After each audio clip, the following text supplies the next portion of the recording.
সন্ত্রাসীরা হত্যা করেছে। আমরা এই বাংলাদেশের মাটিতে যতদিন বেঁচে থাকবো আমরা আদিবাই ইনসাফের রাষ্ট্র গঠনের প্রতিজ্ঞা করছি। আপনারা জানেন আমার ভাইকে কিভাবে রাজপথে প্রকাশ্যে গুলি করে মেরেছে। বলতে চাই আমার ভাই এদেশের বড় বড় দলের এবং ভারতের প্রতিহিংসার শিকার। আমরা বলতে চাই আগামী নির্বাচনে একটা অবাধ সুস্থ নির্বাচন যাতে হয়। আপনারা জানেন আমার ভাই হাদি কিভাবে নিজের জীবনকে বাংলাদেশ পন্থী করার জন্য মিলিয়ে দিয়েছে।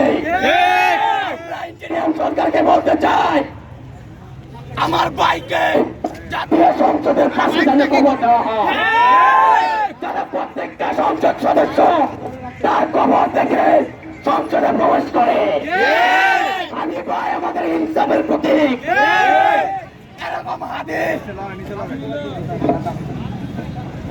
এরকম হাদি কোটিতে একজন হবে বাংলাদেশের মাঝে।